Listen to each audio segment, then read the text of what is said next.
warahmatullahi wabarakatuh. Bismillahirrahmanirrahim. Alhamdulillahi rabbil alamin. Wa afdalus salati wa atammu taslimi ala sayyidina Muhammadin wa ala alihi wa sahbihi ajmain. Rabbi shrah li sadri wa yassir li amri wahlul 'uqdatam min lisani yafqahu qawli. Subhanaka la ilma lana illa ma 'allamtana innaka antal alimul hakim. Allahumma akhrijna min zulumatil wahmi wa akrimna binuril fahmi waftah alaina bima'rifatil ilmi wa sahhil akhlaqana bil hilm waj'alna mimman yastami'una al-qawla fayattabi'una ahsanah. Allahumma ati nufusana taqwaha wa zakkiha anta khairu man zakkaha anta waliyuha wa maulaha. Allahumma arinal haqqa haqqan warzuqna ittiba'ah wa arinal batila batilan warzuqna ijtinabah. Allahumma anfa'na bima 'allamtana wa 'allimna ma yanfa'una wa zidna ilman wa huda. Amma ba'd. Alhamdulillah, muslimin, muslimat, hadirin hadirat yang saya hormati, moga-moga kita semua dirahmati dan diberkati oleh Allah Subhanahu wa taala, dan moga-moga kita semua dikurniakan oleh Allah Subhanahu wa taala kefahaman yang baik di dalam urusan agama dan keikhlasan yang menyeluruh di dalam menuju kepada ridha Allah Subhanahu wa taala. Alhamdulillah, malam ni insya-Allah kita akan menyambung pengajian kuliah Maghrib bulanan hari Ahad yang keempat, anjuran Masjid Al-Akram, Kampung Datuk Keramat, menggunakan kitab Nurul Huda, Cahaya Hidayah, yang disusun oleh guru saya Al-Fadil Ustaz Haji Adnan bin Haji Muhammad Samman hafizahullah ta'ala wa nafa'ana bihi wa bi'ulumihi fid daraini amin. Mensyarahkan kitab Masailut Tauhid, masalah-masalah, persoalan-persoalan berkaitan ilmu tauhid, yang disusun oleh ayahanda beliau dan juga guru saya almarhum Tuan Guru Haji Muhammad Saman Kati rahimahullah ta'ala wa nafa'ana bihi wa bi'ulumihi fid daraini amin. Kita sampai ke muka surat 26 ya. Kitab Nurul Huda cetakan Akademi Jawi, di muka surat 26 versi tulisan Rumi. Soalan: bezakan di antara hukum yang tiga itu. Jadi kita undur sikit ke belakang untuk refresh tajuk tentang makna hukum, tempat membahaskan makna hukum. Apa makna hukum dan sebutkan segala bahagiannya. Hukum dari segi bahasa mudah sahaja, iaitu kita menetapkan sesuatu perkara atau kita menafikan. Maka dari segi bahasa itu dipanggil hukum ya. Isbatul amri, menetapkan sesuatu pekerjaan atau satu perkara, au nafyuhu, ataupun menafikan. Misal, contoh yang diberi dalam kitab ini, ada Muhammad. Muhammad di sini contoh ya, bukan Muhammad merujuk kepada Nabi kita sallallahu alaihi wasallam. Hanya satu manusia yang namanya Muhammad, kita kata ada, maka itu hukum, sebab kita menetapkan kata ada. Atau kita menafikan, kita kata Muhammad tidak ada, ya, itu juga dipanggil hukum.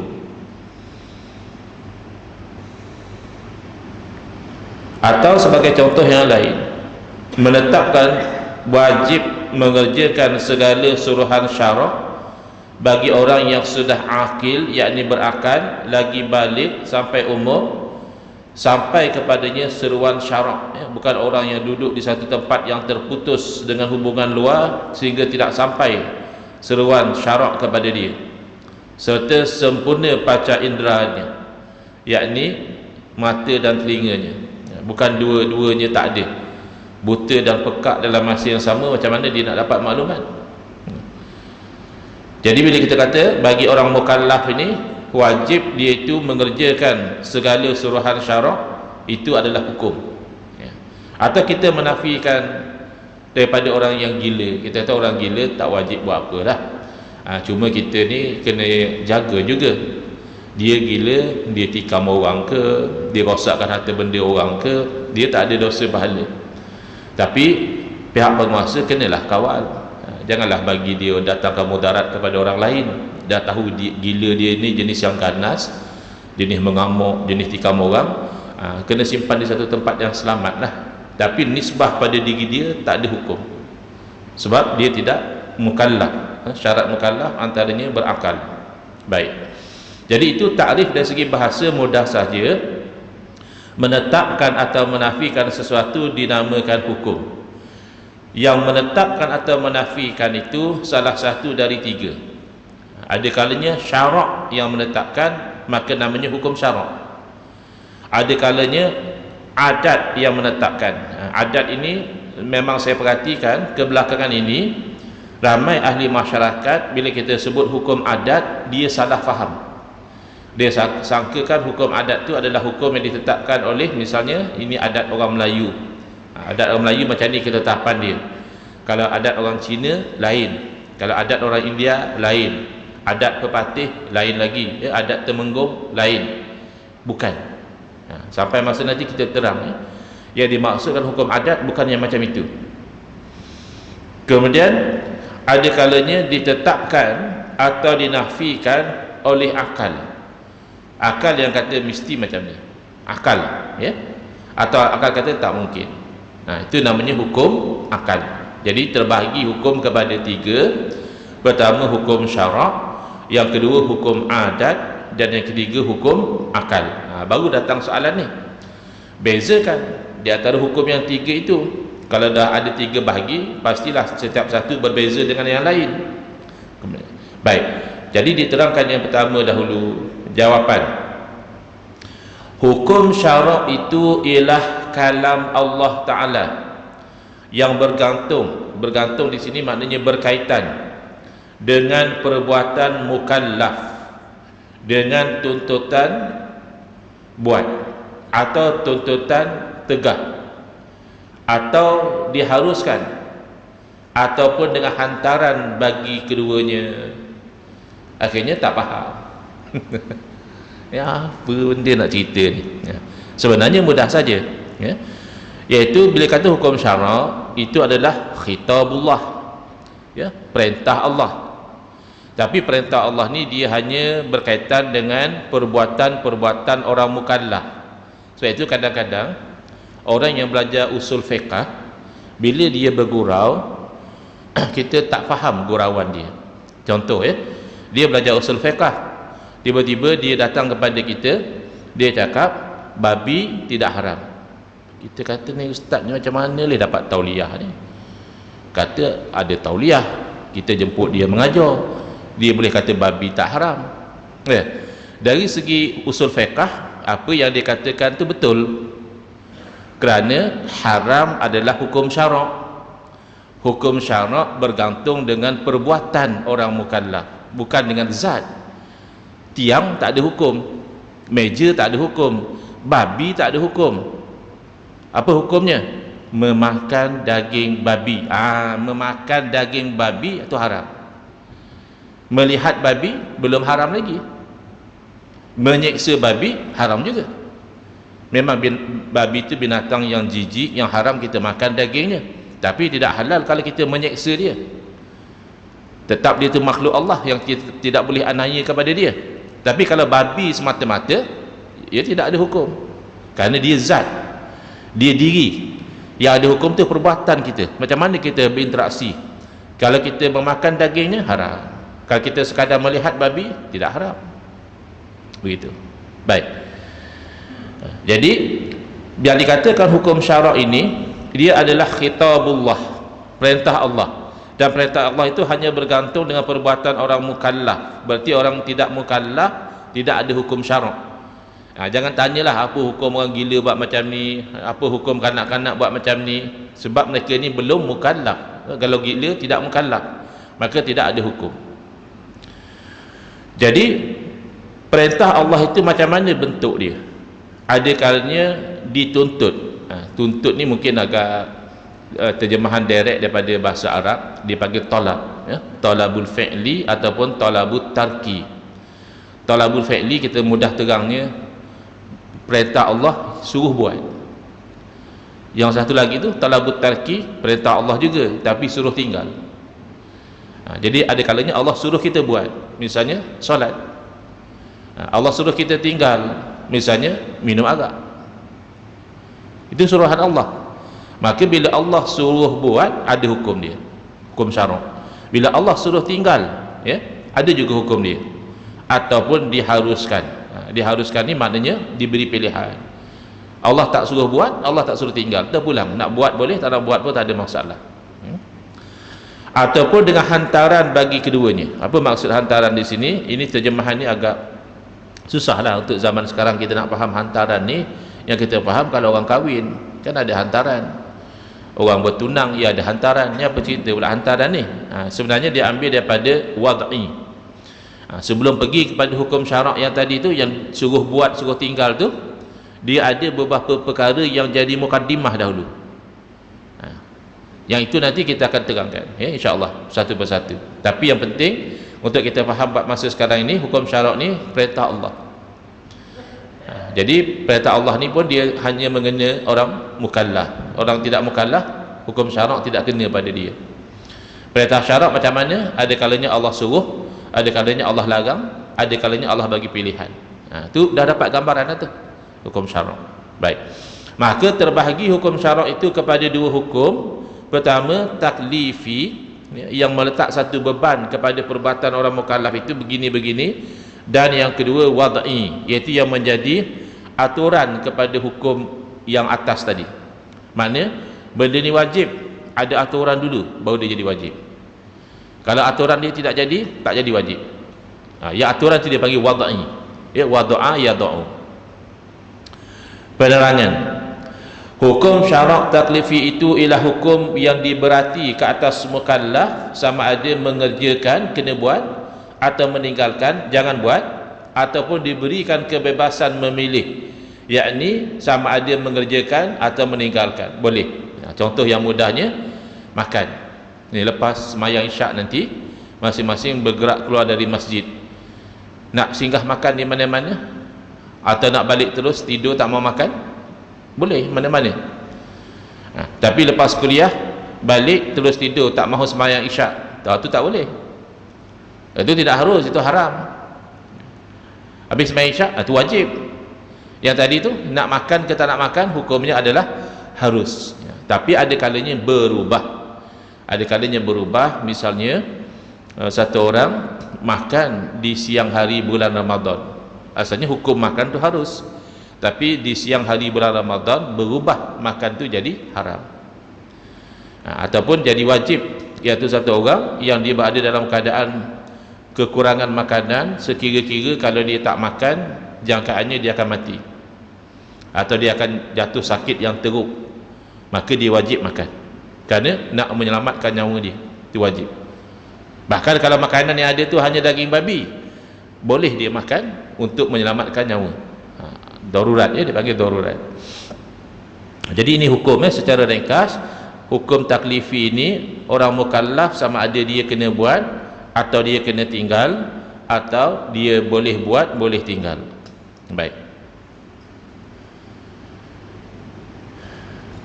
Dari segi makna, hukum taklifi itu 5, ya. Berapa bahagi hukum taklifi dan berapa bahagi hukum wad'i, dan nyatakan makna tiap-tiap satu daripadanya. Hukum taklifi dahulu, yang ini yang kita biasa dengar. Yang wad'i itu kita jarang sikit didedahkan dengan hukum wad'i, ya. Yang kita kalau belajar agama, kita biasa dengar yang hukum taklifi. Ustaz-ustaz pun cerita hukum taklifi lah. Ni wajib, ni tuan-tuan sunat, ni makruh tuan-tuan buat, yang ni jangan, ni haram, yang ni harus, boleh nak buat. Begitu. Jadi ada 5. Jadi saya cuba terangkan takrif dia, ya. Masih ingat tak? Hukum taklifi ini ada tuntutan atau pilihan. Tuntut maknanya Allah perintah, pilihan makna terpulang, ya, ada 2. yang ada tuntutan, ada suruhan, ada perintah itu terbahagi dua, ya. Satu, perintah dengan menyuruh kita melakukan. Satu lagi, perintah menyuruh kita meninggalkan. Suruh kita buat, suruh kita jangan buat. Dua, ya. Suruh buat ada dua level. Ada satu tu disuruh kita melakukan satu perbuatan dengan suruhan yang putus, tak ada pilihan, memang kena buat. Kalau kamu tak buat, berdosa. Itu namanya wajib. Ada kalanya disuruh kita buat, tapi masih ada kelonggaran. Apa makna kelonggaran? Kalau buat dapat pahala, tapi kalau tak buat pun tak adalah sampai berdosa. Itu namanya sunat, atau istilah bahasa Arabnya mustahab, ya. Kemudian yang tuntut tinggal, yang Allah kata jangan buat, juga dia ada dua peringkat. Satu, yang Allah kata jangan buat tanpa ada pilihan, kalau kamu buat juga berdosa, itu namanya haram. Tapi kalau Allah kata jangan buat tapi ada kelonggaran, maknanya kalau kita tak buat dapat pahala, tapi kalau kita buat juga taklah sampai berdosa, itu namanya makruh, ya, makruh. Dan kalau diberi pilihan, nak buat boleh, tak nak buat pun tak ada masalah, itu namanya mubah, ataupun dalam bahasa Melayu harus, ya. Baik, selesai. Sekarang kita pergi kepada hukum. Kita ambil contoh dulu, ya. Yang hukum taklifi tadi, yang katakan wajib tadi, contohnya seperti sembahyang 5 waktu, puasa di bulan Ramadan, ya. Yang katakan sunat atau mustahab tadi, iaitu seperti sembahyang sunat ataupun puasa sunat. Makna haram iaitu seperti mencuri, berzina, minum arak. Makruh seperti membaca ayat Quran dalam rukuk, sebab tu bukan tempat dia. Ataupun sembahyang di perkuburan, kerana perkuburan ni tempat yang biasanya ada kotoran, ya, ada najis. Makruh sembahyang di tempat macam itu. Harus seperti makan dan minum yang dihalalkan, ya. Ya haram, haramlah. Macam tadi, ya, makan daging babi haram, makan roti canai harus, tak nak lah. Masih roti canai je, masih lemak lah gini, boleh, tak ada masalah. Baik, selesai, ya. Baru kita pergi kepada hukum syarak juga, tapi yang disebut wad'i. Hukum syarak yang wad'i pun ada 5, iaitu sebab, syarat, mani', sah dan batal, ya. Kelima-lima ni bahasa Arab, tetapi telah dimelayukan 4. Sebab bahasa Arab, orang Melayu kata apa? Sebab. Syarat bahasa Arab juga syartun, bahasa Melayu syarat. Mani', mani' tidak dimelayukan. Kalau dimelayukan pun makna dia lain. Mani' dalam bahasa Melayu kan biji-biji bulat-bulat tu kan mani'. Dalam bahasa Arab bukan itu. Mani' maknanya sesuatu yang mencegah, penghalang. Itu mani'. Kalau orang Arab kata mamnu', kata kita nak buat satu benda, dia kata mamnu', maknanya dilarang, sesuatu yang melarang atau mencegah, mani'. Kemudian sah, bahasa Arab, orang Melayu kata apa? Sah juga kan. Salah akad nikah orang tanya sah, sah. Batal, bahasa Arab dimelayukan jadi batal. Batal dah semayang dia, batal dah puasa dia, ya. Baik, baru kita pergi kepada satu persatu.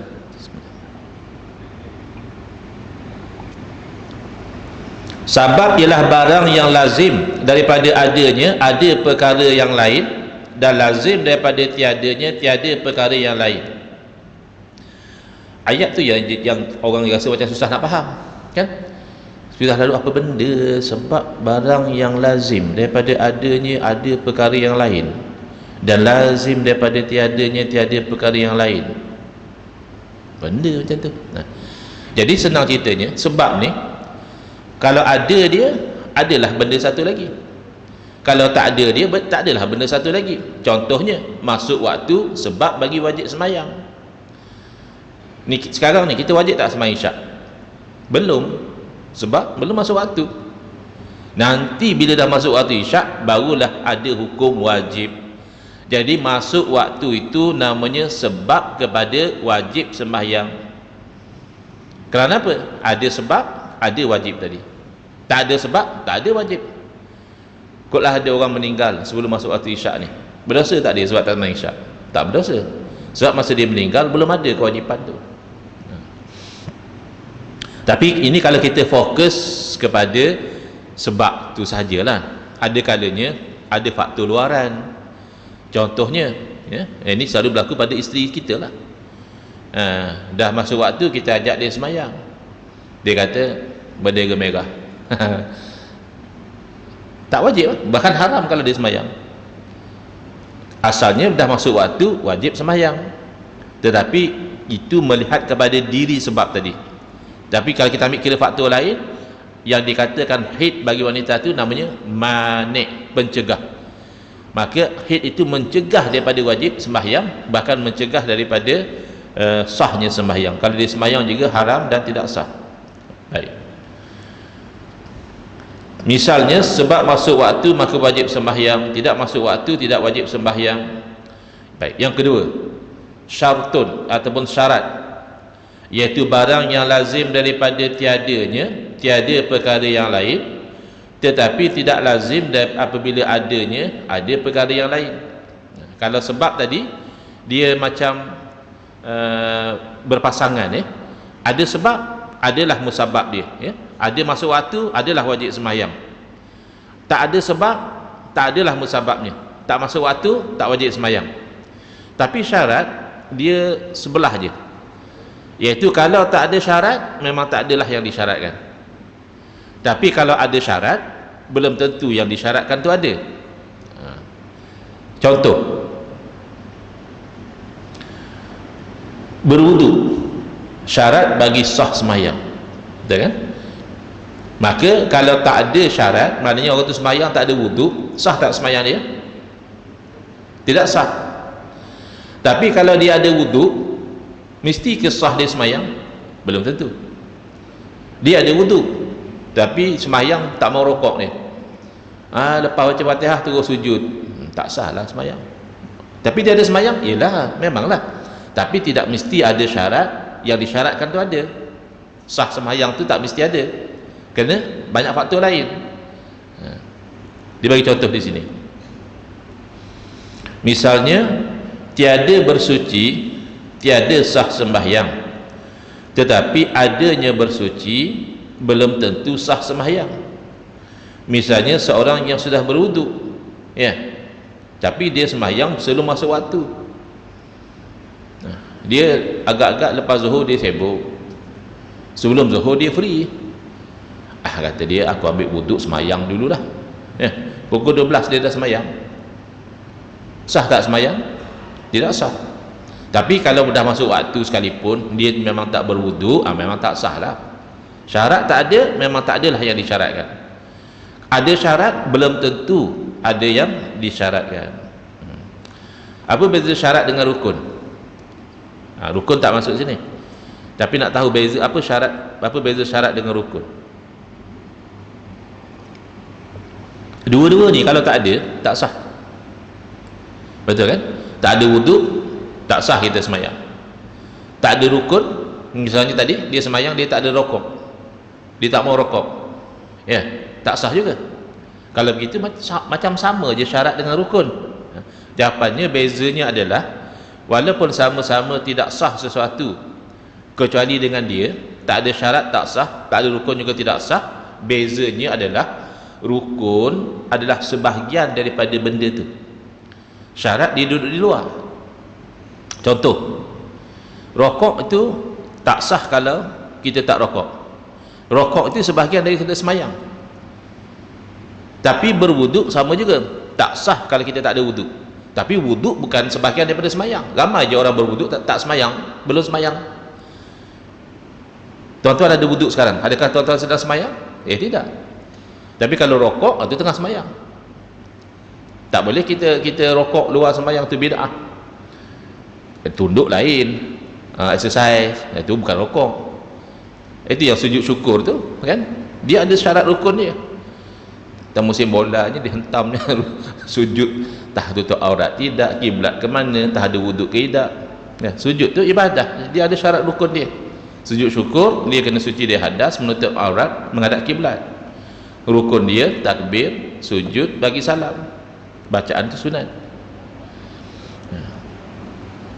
Jadi jelas ya, beza syarat dengan rukun, kedua persamaannya adalah sama-sama tidak sah sesuatu kecuali dengan dia, tetapi bezanya syarat adalah sesuatu yang di luar daripada perbuatan itu, sementara rukun ia adalah sebahagian daripada perbuatan itu sendiri. Macam tuan-tuan sekarang ni menutup aurat, tuan-tuan sedang semayang ke? Tidak, tapi menutup aurat itu syarat sah semayang, tapi dia bukan rukun. Kalau rukunnya macam takbir, baca Fatihah, rokok, sujud, tahiyat, itu rukun. Baik. Jadi sebab syarat dah selesai.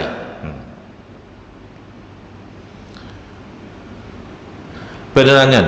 Lazimnya sebab adalah dikaitkan dengan wajib melakukan sesuatu ibadah, dan syarat adalah dikaitkan dengan sah sesuatu ibadah. Tapi tak semestinya. Ada kalanya syarat juga dikaitkan dengan wajib. Dia ada syarat wajib semayang. Apa syarat orang tu wajib kena semayang? Misalnya berakal, dan berakal juga syarat sah semayang. Kalau dia tidak berakal, tak sah semayang dia. Tapi ada syarat, misalnya balik, balik. Kalau tak balik, tak wajib semayang. Jadi orang yang tak nak semayang, dia ada dua pilihan. Satu pilihan tu dah terlambat dah, dia kata tak mau balik. Mana boleh, dah balik dah balik dah banyak tahun dah balik. Satu pilihan lagi, jadi gila. Nak yang mana? Dua-dua tak nak, baik aku semayang lah. Nak patah balik jadi tak balik, tak boleh. Nak gila pun kita tak mau, baik kita semayang. Begitu. Jadi ada kalanya syarat sah dalam syarat wajib tu dia overlap, dia bertindan, ya. Misalnya akal, tak berakal tak wajib semayang, dan tak berakal tak sah dia semayang. Tapi ada kalanya tidak bertindan. Contohnya balik ke tadi. Kalau tak balik tak wajib semayang, tapi kalau dia tak balik, dia semayang sempurna syarat rukun dia, sah. Kanak-kanak yang mumayyiz, dia belum balik lagi, tapi kalau dia sembahyang dengan elok, syaratnya dia penuhi, rukun dia buat, sah sembahyang dia. Jadi balik syarat wajib, bukan syarat sah. Akal syarat wajib dan syarat sah. Begitu. Tapi disebut di sini biasanya. Biasanya sebab dikaitkan dengan wajib, sementara syarat dikaitkan dengan sah atau tidak. Misalnya sebab wajib sembahyang masuk waktu, syarat sah sembahyang adalah bersuci. Kita ambil satu contoh. Seorang yang tidak ada wuduk, sedangkan waktu sembahyang hampir habis, maka wajib dia sembahyang, tetapi sembahyang ini tidak sah, yakni gugur dosa tidak sembahyang, tetapi tidak dapat pahala kerana tidak sah, maka wajib dia qada bila sudah dapat air untuk berwuduk. Ini cerita orang yang faqidut tahuraini, dia tak dapat dua alat penyuci, ya. Nak berwuduk tak ada air, nak tayamum tak ada debu. Cari air, cari debu, tengok waktu tinggal dah nak habis, ya.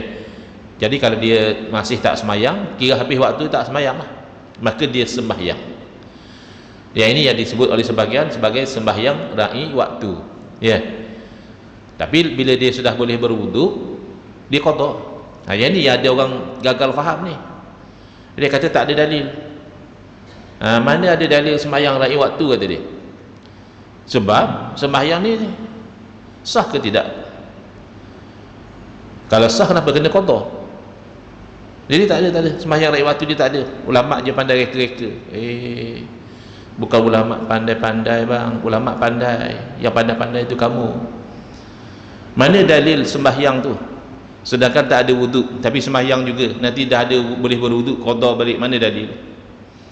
Dalil hadis Nabi sallallahu alaihi wasallam, bagi dia bersabda, idza amartukum bi amrin fa'tu minhu mastata'tum. Dia yang gagal faham. Dia ingat dalil tu mesti Nabi bersabda, hendaklah kamu solat untuk meraihkan waktu. Bukan macam itu. Nabi bersabda, bila aku perintahkan dengan kamu dengan satu perintah, hendaklah kamu lakukan semampu kamu. Baik, apa yang Nabi SAW perintahkan? Sembahyang suci daripada hadas, lagi sembahyang menghadap kiblat, lagi sembahyang menutup aurat, lagi sembahyang dalam waktu. Jadi pada masa itu dia masih boleh bersuci, waktu pun masih luas lagi. Tapi bila waktu dah nak habis, dia mampu tak sembahyang dalam waktu?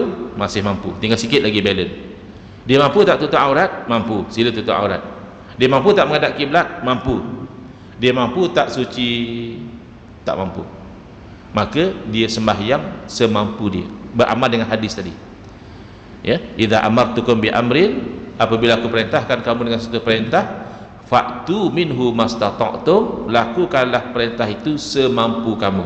Jadi bila dia sembahyang dalam keadaan tidak suci tadi, itu adalah sembahyang semampu dia. Habis kenapa dah sembahyang kena qada? Sebab ada dalil lain yang menunjukkan sembahyang tanpa suci tidak sah.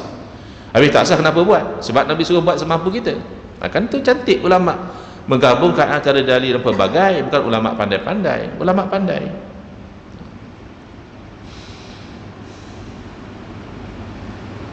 Baik, yang ketiga namanya mani', daripada perkataan Arab mana'a yamna'u, yang asalnya bermakna melarang atau mencegah, iaitu barang yang lazim daripada adanya tiada sesuatu, dan tidak lazim pula daripada tiadanya ada sesuatu. Dia macam terbalik daripada syarat, kan?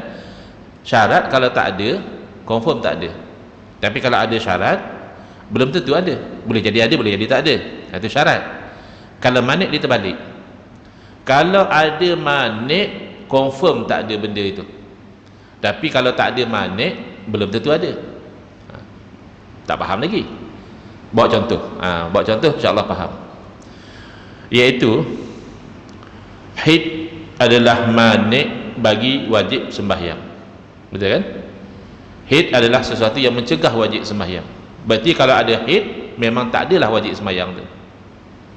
Jangan duk marahlah orang perempuan kita. Kamu ni asyik tengok TV, tengok phone, sembahyang. Sembahyang apa? Dia haid. Ya. Dia memang tak ada hukum wajib untuk dia. Selagi dia dalam haid, tak ada. Tapi adakah berarti kalau dia tidak haid wajib sembahyang? Sekarang dia sudah suci daripada haid, adakah mesti dia wajib sembahyang? Tak mesti. Kenapa? Belum masuk waktu. Dia suci daripada haid pukul 10 pagi, nak sembahyang benda. Masa subuh tadi dia masih haid. Ya, lepas tu dia cek-cek, lepas tu dah suci. Tapi belum masuk waktu sembahyang lain. Belum wajib sembahyang. Sebab tu dia kata manik ni sesuatu yang bila dia ada pasti tak ada. Tapi adakah oleh kerana dia tak ada mesti ada? Tidak semestinya. Boleh jadi ada. Ya, lepas dia suci itu dah masuk waktu semua, dia wajib sembahyang. Ya, ada kalanya dia sudah suci daripada haid tapi belum wajib sembahyang, belum masuk waktu lagi. Baik, penerangan. Manik dalam bahasa Melayu berarti penegah, yakni sesuatu perkara, benda yang boleh menegah sesuatu perkara yang lain. Kita ambil contoh, ya, getah yang terlekat di tangan menegah air sampai kepada anggota wudu. Itu nak menerangkan makna lah. Apa makna menegah? Sesuatu yang menghalang. Jadi kalau kita ada getah di tangan kita, ya, getah pokok ke getah apa ke, melekat, jadi air tak sampai. Itu bayangannya. Jadi bila ada satu yang menegah, tak sampailah hukum wajib tadi. Sebab dia dalam keadaan haid, maka tak wajib sembahyang. Ada yang menegah sah ada juga, wajib sembahyang tapi ada najis misalnya, menegah sah dia sembahyang, maka dia kena hilangkan dulu najis, baru dia boleh sembahyang dengan sah. Baik, selesai ya, 3 sebab syarat manik. Kita masuk pada keempat dan kelima, iaitu natijah. Bila kita buat ada sebab, syarat dipenuhi, manik pun tak ada, sah lah. Bila kita buat satu benda tak ada sebab, macam tadi lah, belum masuk waktu rajin dia sembahyang, batal jawabnya, tak sah. Tak sah tu batal. Ataupun dia buat ada sebab tapi tak cukup syarat, dia masuk waktu tapi dia tak ada wuduk, tak sah juga.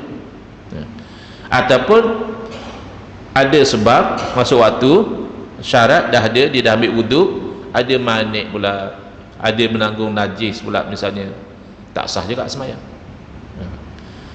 Jadi sebab, syarat, manik, natijahnya sama ada sah atau batal. Sah artinya barang yang lulus dan dibilangkan dia. Sah ni maknanya kira jadi. Misalnya sembahyang yang cukup syarat dan rukunnya itu sah, yang ni diluluskan dan masuk bilangan. Umumnya dapat pahala. Hakikat wallahu alam lah. Ya, kita kira sembahyang dia sah. Adapun dia tak ikhlas, dia riak, ya, itu dengan Allah Taala tak dapatlah pahala. Tapi zahirnya kita hukum dia dapat pahala.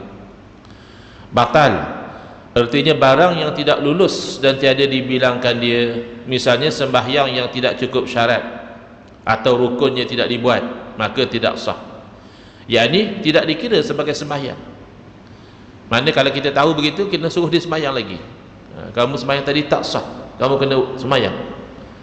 Yang kawan tadi dia dah sempurna syarat rukun, kita kira sah. Jangan pula kita kata kamu sembahyang lagi sekali sebab kamu tadi sembahyang saya nampak tak ikhlas. Tu bukan kerja kita lah. Yang penting sembahyang dia sudah sah, ikhlas tak ikhlas itu dia dengan Allah Ta'ala. Baik, selesai. Peringatan.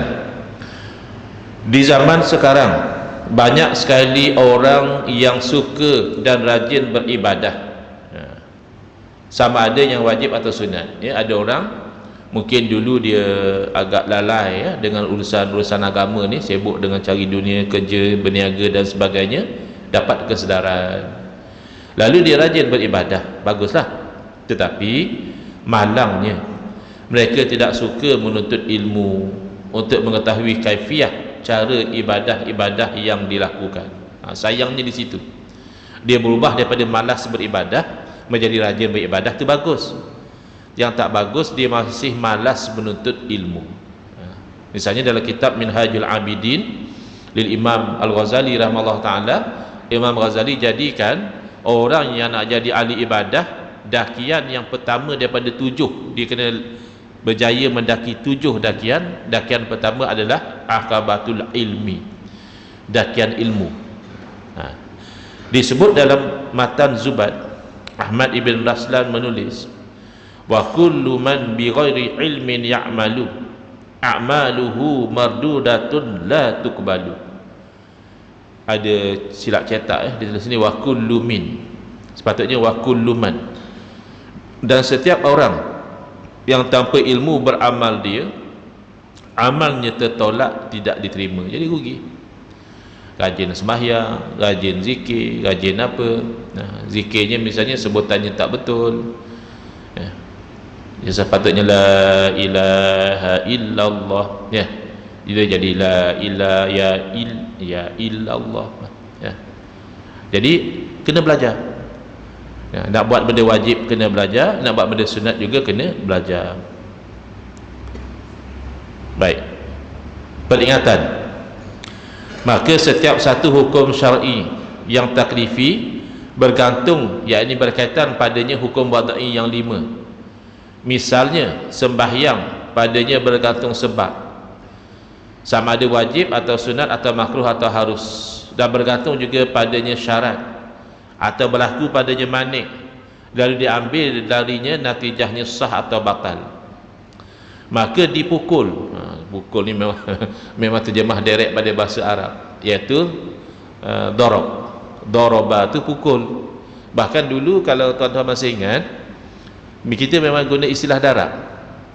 2 darab 2 4, ya, 2 darab 3 6. Darab tu daripada kata bahasa Arab, daraba. Lepas tu ditukar jadi kali, 2 kali 2. Sekarang benda pula ditukar, wallahu alam lah, ya. Orang putih dia kata apa? Times, 2 times 2. Arab dia kata darab, ya. Tapi dia terjemah sini memang terjemah secara literal. Maka dipukul 5 hukum syarak taklifi dengan 5 hukum syarak wadai, maka jadilah 25 semuanya hukum syarak. Sebenarnya hukum syarak bukan 25, tapi 25 perkaitan tadi. Makna setiap satu wajib tu dia akan ada sebab, syarat, manik, sah ataupun batal. Sunat pun sama, makruh pun sama, haram pun sama, harus pun sama. Jadi 5 kali 5 25, itu maksudnya, bukan ada 25 hukum syarak, tidak. Selesai. Baik. Tuan-tuan, ada sebarang pertanyaan sebelum kita pergi kepada hukum yang kedua, iaitu hukum adat? Kalau saya mampu jawablah. Kalau tak ada, kita pergi pada hukum adat, ya. Hukum adat itu ialah menetapkan satu pekerjaan atau perkara dengan ada atau tiadanya perkara yang lain, dengan berulang-ulang cuba serta sah bersalahannya pun tak faham. Biasanya lah kalau orang first time dengar, apa benda lah macam ni. Sebenarnya mudah saja. Kena bawa contoh lah. Kita kaitkan satu benda mesti begini kalau begini, ataupun kalau begini begini, dengan sebab kita cuba banyak kali macam tu lah. Jadi itu berkaitan perkataan adat tadi. Ada ya'udu, bahasa Arab maknanya kembali. Id, seperti kata Idul Fitri, Idul Adha, sebab setiap tahun dia kembali. Bukan hanya sekali je, tahun depan dia akan datang lagi, tahun lagi satu datang lagi, namanya Id. Jadi adah ni sesuatu yang berulang kali, maka dikaitkan ada dengan ada, ataupun ada dengan tiada, ataupun tiada dengan ada, ataupun tiada dengan tiada. Ini 4 perkaitan hukum adat pun masih nampak terawang-awang. Terus kita bawa contoh, mudah faham. Ada dengan ada, kita kaitkan ada kenyang dengan ada makan. Pasal apa tersandar? Makan banyak tadi, ya. Jadi kita kaitkan kenyang dengan makan tu kerana berulang kali kita cuba, bila kita makan dia kenyang. Tapi sah bersalahan, mana boleh jadi ada kadang-kadang kita makan tak kenyang. Bukan kadang-kadang, macam kerap je kan. Makan sepinggan tak kenyang, 2 pinggan tak kenyang, ya, itu nafsu. Kemudian ada kalanya kita tak makan tapi tak lapar, itu maksud sah bersalahan. Dan sebab tu kita kata hukum adat ni dia kadang-kadang boleh berlaku luar adat. Macam bersentuh dengan api, adatnya terbakar. Ada tak boleh jadi bersentuh dengan api tak terbakar? Ada, tapi itu mencari adat. Seperti berlaku pada Nabi Ibrahim alaihissalam, namanya mukjizat. Berlaku pada Abu Muslim Al-Khawlani, namanya karamah, keramat, ya. Ini nama kampung Datuk Keramat. Asalnya perkataan bahasa Arab karamah, kemuliaan. Baik. Jadi saya bawa contoh tadi, ya. Kita cerita tentang makan lah, senang nak faham. Ada dengan ada dengan tiada, tiada dengan ada, tiada dengan tiada. Ada makan dengan ada kenyang dengan ada makan. Itu ada dengan ada. Ada dengan tiada, ada lapar dengan tiada makan. Kan? Selalu kita cuba macam tu lah. Cuba tak makan. Start daripada malam ni sampai malam besok, cuba jangan makan. Ya lapar. Biasanya macam tu lah. Ada lapar dengan tiada makan. Tiada dengan ada, tiada lapar dengan ada makan. Kan? Cuba makan, hilanglah lapar, ya. Tiada dengan tiada, tiada kenyang dengan tiada makan. Ini contoh, tapi ini relevan. Bila orang tak tahu beza antara hukum adat dengan hukum akal, itu yang dia mensyirik-syirikkan tu. Kalau kita buat macam ni jadi macam ni, syirik. Syirik apa bendanya? Itu kita cause and effect, sebab dan musabab, ya. Oh, saya makan ubat ni sembuh penyakit saya, syirik. Sebab yang menyembuh penyakit Allah. Saya bercakap adat, bukan akal. Kalau akal, tak ada satu yang berlaku besar atau kecil, itu semua perbuatan Allah. Wallahu khalaqakum wa ma ta'malun wa idza maridtu fahuwa yashfin. Bila aku sakit, maka dia Allah yang menyembuhkan. Itu hakikat.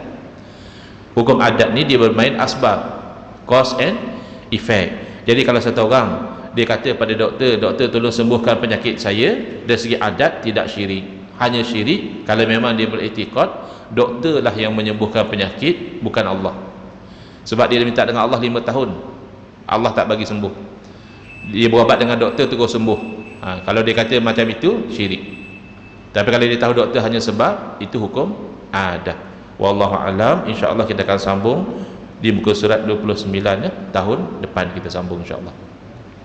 Bismillahirrahmanirrahim. Alhamdulillah bil alamin, wassalatu wassalamu ala asyrafil anbiya'i wal mursalin wa ala alihi wa sahbihi ajma'in. Allahumma syrah sudurana wa ahsin akhlaqana wa azim ujurana wa nawwir qulubana bi nuri hidayatika kama natarda bi nuri syamsika abadan abada bi rahmatika ya arhamar rahimin walhamdulillahi rabbil alamin amin ya rabbal alamin.